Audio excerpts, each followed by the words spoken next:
ආයුබෝවන් ඔයාලා හැමෝම සාදරයෙන් පිළිගන්නවා.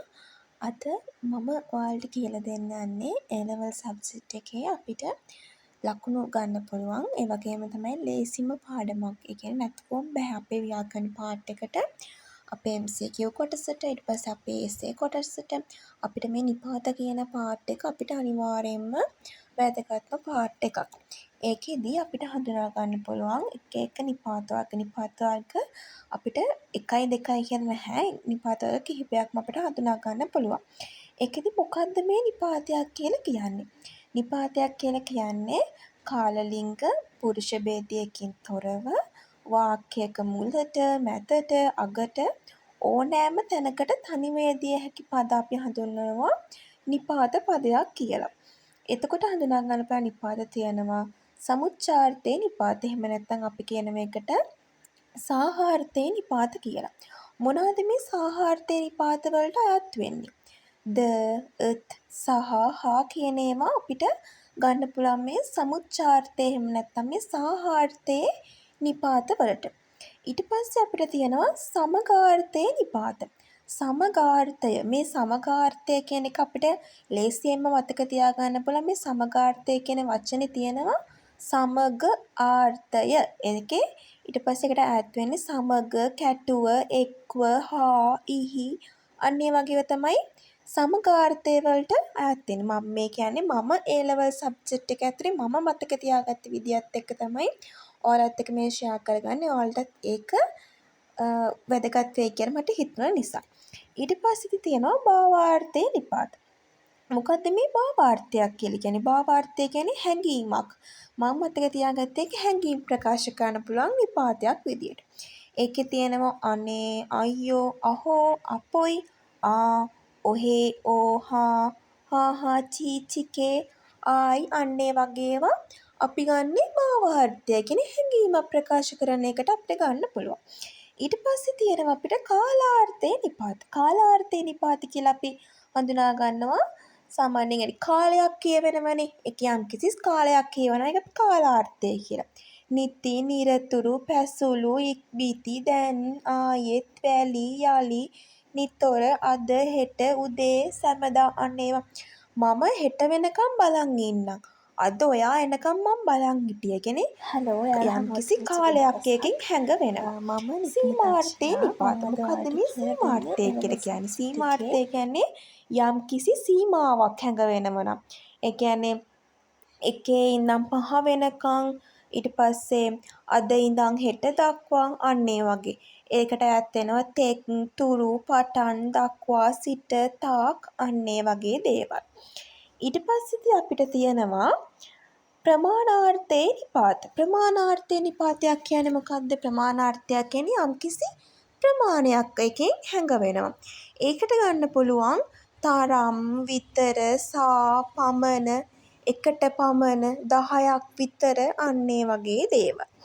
ඊට පස්සේ තියෙනවා ප්‍රශ්නාර්ථේ නිපාත. ප්‍රශ්නාර්ථයක් ඒක ලේසියිනේ. ප්‍රශ්නාර්ථේ නිපාත කියන්නේ යම්කිසි ප්‍රශ්නයක් අපෙන් අහනවා මොකද ඔයා ඔහොම ඉන්නේ? මොකද?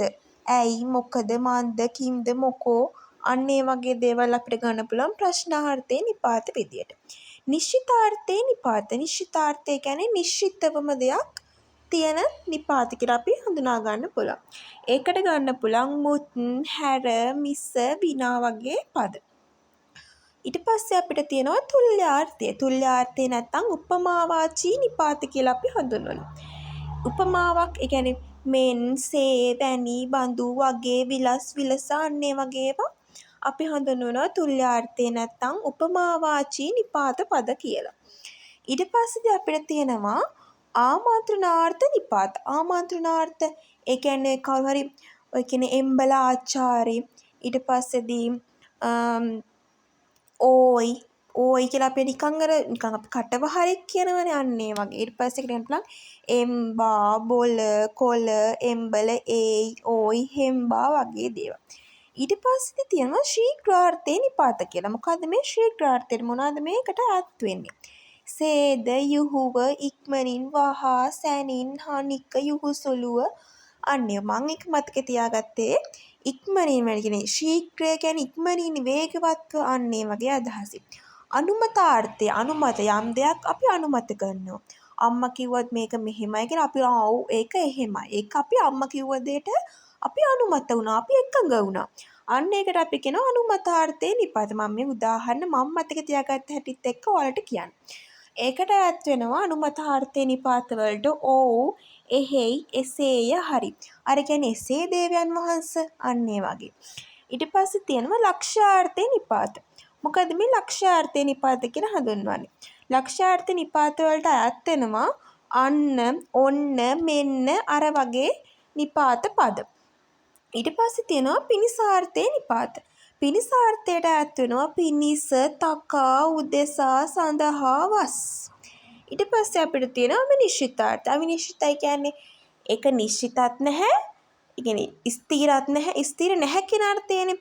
ඊට පස්සේ ගන්න පුළුවන් උදාහරණයක් ගත්තොත් ඔයා නොහොත් මෙයා, ඔබ නොහොත් මොව්. ඒ වගේ ගන්න පුළුවන්. ඔයා නැත්තම් මෙයා ඒක කරයි. අර මෙයා නැති වුණොත් තමයි ඔයාට ඒක හම්බෙන්නේ. ඒක නිශ්චිත නැහැ, අවිනිශ්චිතයි. ඒකට අපිට ගන්න පුළුවන් හෝ වී නොහොත් නම් කියන එක. අවදානාර්ථය. ඔයා මේක කරන්නම ඕන. ඒක අවදානාර්ථයක්. ඒක අපි අවධානයක් දෙන මේකට. ඊට පස්සේ නම්ම කැලම. ඒ වගේ වචන ගන්න මේ පද ගන්න පුළුවන් අවදානාර්ථයේ පදවලට. උපන්‍යාසෙට මොනවද ඈත් වෙන්නේ? උපන්‍යාසෙට ඈත් වෙනවා වනාහි නම් ඌ කලි. විභක්ත්‍යාර්ථ. විභක්ති කියන එක විභක්ති පද අපිට A level subject එකේ තියෙන ව්‍යාකරණ පාර්ට් එකක් තමයි විභක්ත්‍යාර්ථය. ඒකේ අපි විභක්ත්‍යාර්ථී නිපාත කියලා හඳුන්වනවා විසින්, ගෙන්, ගේ, හට, කෙරෙන්, කෙරෙහි, මත, උඩ, තුල අන්න ඒ වගේ. දැන් අපි විභක්ති ව්‍යාකරණ පාර්ට් එකේදී මෙයට සම්ප්‍රදාන විභක්තිය එම අපි හඳුනා ගන්නවනේ. අන්න ඒ වගේ තමයි ඒකේ ඒ අපි අදහස ගන්න අර්ථෙම ගන්න පුළුවන් අපිට නිපාත පද වලටත් ගන්න පුළුවන්. සංශයාර්ථේ නිපාත වලට ඈත් වෙනවා ඕ, ඔහෝ, හෝ, දෝ අන්න ඒ වගේ දේවල්. වාක්‍ය අවසාන නිපාත. ඒ කියන්නේ වාක්‍යයක අවසානයක තියෙන නිපාත පද. ඒ කියන්නේ සේකය, ඔහු ගියේය අන්න ඒ වගේ. යනේ එතකොට. ඊට පස්සේ ගන්න පුළුවන් ශ්‍රුති ශ්‍රූතාර්ථේ නිපාත. ඒ කියන්නේ ල, ලු. තුලනාර්ථය. තුලනාර්ථය කියන්නේ වඩාත් කියන එක. අනුමතාර්ථය කියන්නේ අනුමත කරනවා. අපි කලිනුත් ඒ වගේ එකක් හම්බුණානේ අපිට අන්න ඒ වගේ. අනුමතාර්ථයට ගන්න පුළුවන් ඕ, එහෙයි, එසේයි අන්න එහෙම. ඒ දෙකම එක. ඊට පස්සේ තියෙනවා හේත්වාර්ථය. හේත්වාර්ථයට ගන්න පුළුවන් ආරම්භයා, නිසා, හේයින් අන්න එහෙම. විකල්පාර්ථ. විකල්පය කියන්නේ දෙයක් නැති වුණොත් තව දෙයක් ගන්න එක නම් විකල්පයක් කියලා කියන්නේ. ඒකට ගන්න බලන් හෝ නොහොත් හේවත්.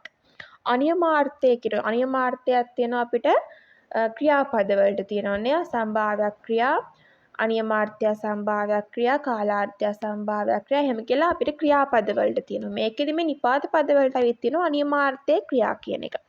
ඒ කියන්නේ හොත්, ඔත්, හොත්, නම්, ඕතින් අන්න ඒ වගේ ගන්න පුළුවන් නිපාත පද වලට. අපි දැන් මේ නිපාත පද ටික හොඳට ප්‍රැක්ටිස් කළා.